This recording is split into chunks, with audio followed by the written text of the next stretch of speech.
Magandang araw, Takurong. Narito naman po tayo sa ating programa na espesyal. Nito ang Barangay at Sangguniang Kabataan Election, na kung saan mga kaibigan, isa-isa po nating papanayamin ang mga kakandidato dito po sa lungsod ng Takurong sa darating na BSK election. Sa ngayon po mga kaibigan, una po nating makakapanayam ang tatakbo bilang punong barangay sa Barangay Poblasyon dito po sa lungsod ng Takurong, si Ginoong James Ryan Rafael, na kung saan makakasama po natin siya ngayong araw. Okay, magandang araw sir. Good morning sir, good morning sa inyo, sa mga taga-poblasyon. Mayong aga sa inyo tanan. Okay sir. Now saan sir, unang tanungan po natin sir, bakit po kayo tumakbo bilang punong barangay sa Barangay Poblasyon dito sa lungsod ng Takurong? Since last year, during national election, so gina-invite ako sa tatay ko kumabalagan, but wala pa, busy pa. But during sa pag-declare na na-cancel na barangay election, my father, kagang mga iba't mga supporter, family, kag mga friends, na nag-push na magdalaga just to serve the poblasyon. So, in God's willing time, and sa mga tao na push din, family na amo na yung magdalagan, so pagbigyan natin, na maserbisyohan natin ang Barangay Poblasyon sa Takurong sa tapat, transparent na government at speedy. So, amo na ang mga key factor na gusto ko magdalagan as punong barangay sa Poblasyon. Kaya po natin katanungan sir, ano po ba man nakita nyo na dapat ayusin dito sa ating Barangay Poblasyon?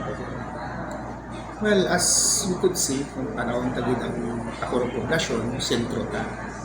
Ang length natin sa area is gamay lang compare sa other.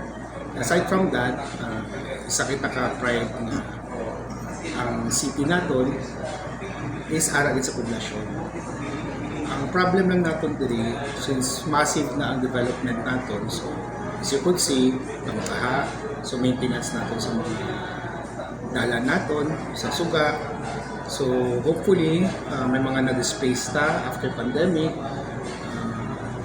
Amat-amat pa lang taga-recover, pero kung mapansin ninyo ang aton nga business sector, at 8 p.m. wala na kayo tao. So hopefully kung kaluyan ta, ma-focus natin ang mga sa lower sector, pati na sa business sector, kag maka-asta sa help sa aton nga sa city, LGU, and also sa province. So, biskanan mo natin, since wala pa magitan naka-recover sa pandemic, halin sa itong 2020, until now, gamat-amat pa lang. So, there are a lot of things pa kailangan natin putukan, tagaan sa pansin, especially na din sa aton nga lower sector. Kaya kung matumba ang aton nga business sector, automatic ang mga tao, mga low income family, or mga para lang sa above average or average income family, mapektaran din. Hopefully, makahatag na sa boost through the help of our beloved city mayor, Lechon Sito, and also sa province with our governor, Ato Pagsali. So, kung ma-align ta ang barangay and city and also the province, I hope na biskan kabudlay o krisis karon, mas madali ang atong serbisyo sa katawhan. Balantaman nga hindi lang ako na nagatapos ang trabaho sa barangay, kay there are a lot of things ba aside sa atong ayuda. So may ara pa ta sa infrastructure, so damo pa ta diri nga wala ng semento na city na ta. So hopefully pamalakad ta or kung magkadaan ta tsansa, makasikaso ta ang mga dapat unahon, especially din sa atong dalan. So ma-address ta sa maglimpyo. Ang barangay itself, although mahirap man sila, pero ang ilang fund is limited. So hopefully through our initiative, mas makahatag pa ta sa paspas ka masaligan na pamalakan sa mga barangay population. So amo na nga ginapanikamutan ko na tagaan ako hopefully sa chance sa mga katawan sa poblasyon kag sa mga supporter ko man. Napasalamat ako wala din sila kauntat na pagdinig sa akon biskan hindi ko mastorya tanan kaya daw kadamo din nagtatag sa simpatya at suporta na sumabot na eleksyon, masuporta sila sa akin. So, ginakuha ko rin na igayon na magpasalamat sa inyo. Karon pa lang, whatever happens, salamat din sa inyo. Malahan nyo na kung sino kamukhay ka sa kadamo ninyo. Yes, Ito sir, sa tatong katanungan po natin sir, kung sakali kayo po ay manalo sa halalan, ano-ano ang mga unang gagawin niyo po bilang punong barangay? Kung kaluyan din man na, yung amo na ang atong mga priority, una is transparency. Kung wala abit ka, kung hindi abit ka transparent, ang tao madulaan sa suporta sa inyong pamalakad. So, every tanan na gastos or tanan na ano, or even sa parliamentary hearing, so welcome ang mga tao na mag-observe. So, ang barangay is open para sa tanan. Second is, after na mabala nato ng funding, kung di tayo align, so yung mga tao next, ano ba kitang number one na problema? As you could see, although sipita, baha. So, ang baha abi, mga kanal system, under na siya sa society. Pero ano ba mahimo sa barangay? So, yung maintenance natin, kailangan natin ang basura, ayuson para hindi mag-clog. Ang lights natin, ang city nag-building maluling poblasyon. So sa mga outskirt na mga accidental prone area, as you could see, tagagampi, may aksidente. So amo na, taga-taman siya sa prioridad. Also, since isa kita sa mga business hub din sa Sultan Kudarat, mga city kita na kita ng City Hall. So, ang pinaka number one nato na i-maintain ang atong napisin order. So, damo pa ta aside sa naabi ng priority kaya harap pa man ta sa health. As you could see, I'm a nurse, so hopefully matagaan ko man sa pansin, especially itong mga stroke. So you could see ang mga stroke, ang mga high blood cases naton ga taas. So hopefully matagaan ta sila biskan kamay lang naton bulig halin sa barangay. Hindi ko abi mahambal sa inyo na isa lang ka sector ang atong buligan. Kay ang barangay, although may priority siya, pero each one of the sector kailangan tatutukan sa education natin. Since gabalik na ang aton face-to-face class, so ang mga, especially sa mga preschool, so ang safety nila, since barangay lang man ta, hopefully na matagaan ka sila sa ilang budget para intended para sa ila. So, I see to it that every sector hindi natin mababayaan. Pero kung ang focus din natin, majority karon currently, ng problema is ang ulan, baha, dulong, so seguridad, so namamanta sa threat or ano kay focus na mo nang hindi nakagawa sa gabi or ano, which is hamper sa mga business sector natin. So, hindi ka mo magkabalang kay almost tanan na sector ginatry ko mabalaan ang iba-iba nilang problema. So, una, amo na priority natin. Next, ang atong abing government o ang barangay, kung kalutan man ka, is gaunan ko sa feedback sa mga tao. Kailangan natin na kung ano gud ang gusto sa mga tao, achievable ba siya, sustainable ba siya, measurable, time-bounded, dito pa i-allocate ang ating nga fund kay amo na ang kailangan sa mga tao. Hindi ta maghimo sa isa ka budget proposal or any intention na himuon na hindi man appropriate or hindi kailangan sa tao. So hopefully malibot ko sila tanan kag makuha natin kung ano ilang kailangan. Kaya ang pagiging barangay kapitan ko kung sakali man, steward lang ako sa ilang kwarta nila, kung ano gusto nila, kung anong ilang priority. dito ko ilaan ng pondo. Like karon, naghampal ko nga ang dalan, baha, suga. Sa paglibot ko abig karon, even last year, amo na ginaklamo sa tao. Ang problema namin, hopefully, ano man ako. So amo na nga top priority ko siya for now, this can maintenance ng sandalan. It's because amo na ginakailangan siya. Hopefully kang kalian nga ni, ma-disseminate pa. So hindi lang na siya mag-stop dira. So syempre naaraman agad na sector na pangayo man sa bulig, pero hindi natin priority. Pero tagaan nga niya po natin importansya. Sir. Dito sir, kailangan po ba maging road street ang taga-poblasyon sa inyong ginyada?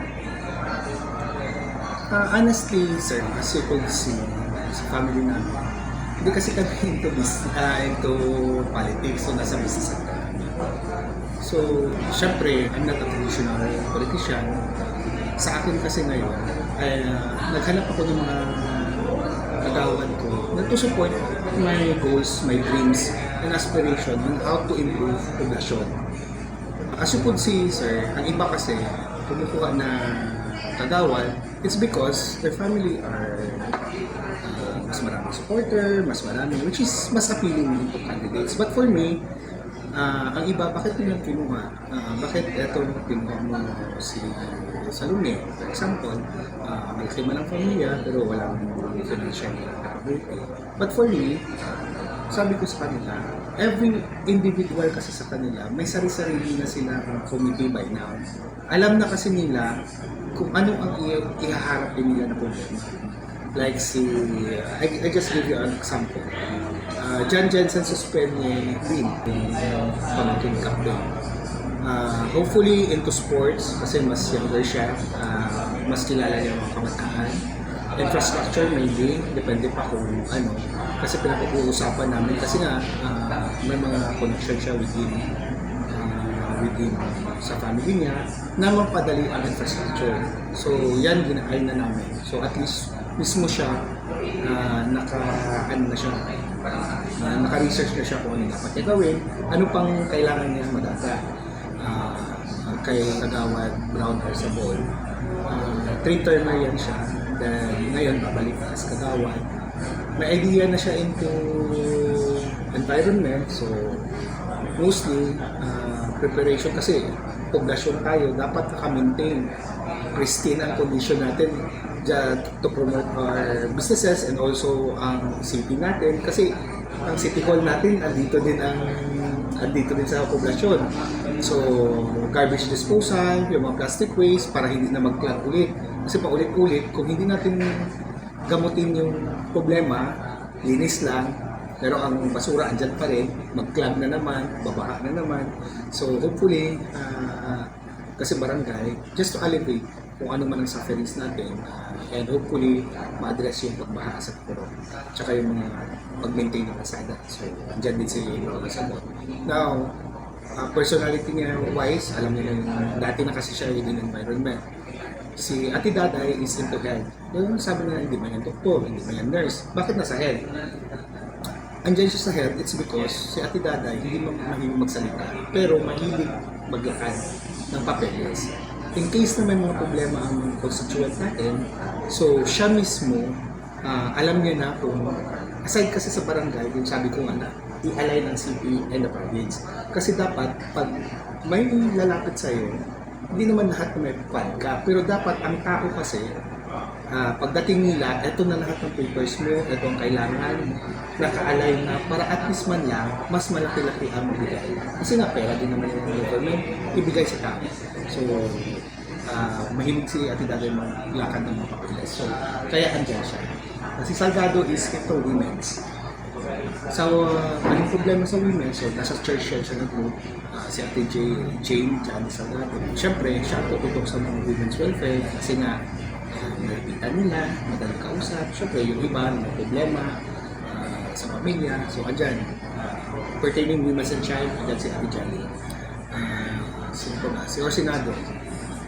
Si Sir Orsinado into construction siya. So, baka support siya sa infra and also sa ano natin, sa sports day. Kasi nag-prepare siya ang pro-president ng FIRE. So, si Tatay Joe Orsinado, the way I see him, kasi hindi lang yan yung sabi mo na nagasalita.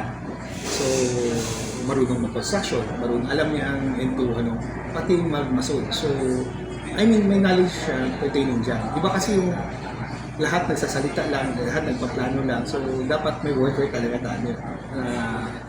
Yun ang kinukuha ko. Pagdating sa Si Tatay Ruming. si Tatay Ruming naman, well, siya sa transportation and sa mga vendors.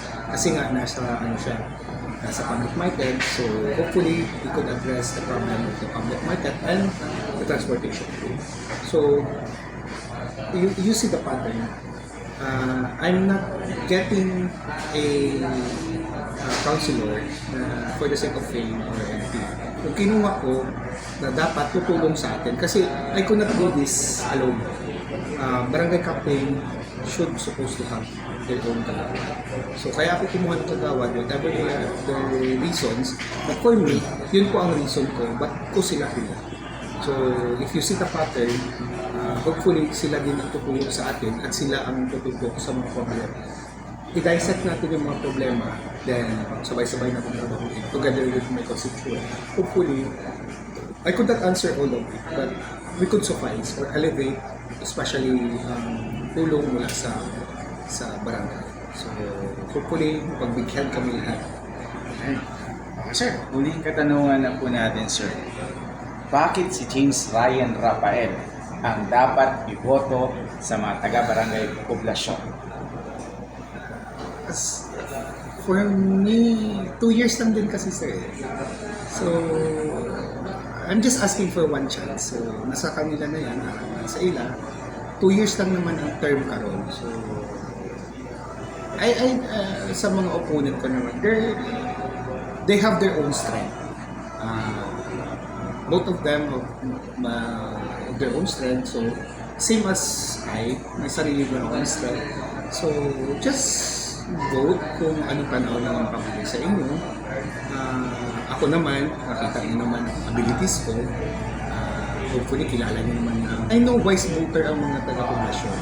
And I have the faith na ang mga tao sa poblasyon, magboto sila. And whoever claim na mag-tap, kung ako man ang butuhon nila, kay gusto nila na sa akong pamalakad siguro, transparent, speedy, sustainable ang atong mabulig dito sa poblasyon. Hopefully, whoever they choose, tao gid ang mag-decide. So, kung hambalon abi ako, decision na isang tao. And I respect every poblasyon. Amo ganin nga may harap sa election, it's because it's the people's choice. It's a democracy. So, I have my chance. I just present myself and my platform. So hopefully, balantaman diri sa poblasyon, fair man ang atong election diri, matawhay ang tao, kung sino nang tanaw nilang pagmuli sa ila. Amo man ang nila. So sa liwat sa mga taga-takurong poblasyon, sa mga supporters ko, sa family ko, especially sa family ko, maraming salamat sa inyo. Sa karon pa lang, hindi ka malibalaan. Kasi syempre, ang tao na ganyan may choice. So, kung ako butuhon nila sir, simple lang. For 2 years, tanan hinuon ko na mahatag ang tanan-tanan na allocation na budget na para intended sa inyo. Kag mapalapitan mo ako anytime na kailangan ninyo, especially sa office, kag ang tanan nga tao dira ipa-work naton na to serve better, magpaspas ang aton nga transaction. Kag mismo ang taga-barangay magpalapit sa purok. Every the other way around, kung pwede lang gani ang mga kagawad magtiyo kung ano problema sa purok, palapitan ta dalan. Hindi ta na pag kulat-kulaton kung ano, kung ara lang mandira pagitaan ta dalan paano. Kaya sometimes ang tao kisa kailangan lang nila assistance. So hopefully kung pagbigyan ako, ara ako always kag ang among nga mga kagawa, ako ng mga kagawa na mag-assist sa inyo. together with our city LGU, together with our province. So I think mas madamo ko ma-offer na services kagulig sa katawan, especially diri sa probinsya. So, amo to mga Okay, maraming salamat, Thank you, sir. thank you. Ay, na kung saan mga kaibigan, nakapanayan po natin si Sir Rafael na tatakbo bilang punong barangay dito po sa Barangay Poblasyon sa lungsod ng Tacoro. Ngayon, meron na lamang po tayong 10 araw mga kaibigan na kung saan mangangampanya po ang ating mga kandidato sa ngayong halalan. Sa halalan po natin mga kaibigan, pag-aralan, pag-isipan at himayin ang kanilang plataforma na ito ba ay naayon sa ating lahat at sa kaunlaran ng ating barangay, sa ating lungsod, sa ating lalawigan at sa ating bayan. Maraming salamat at magandang araw po sa ating lahat.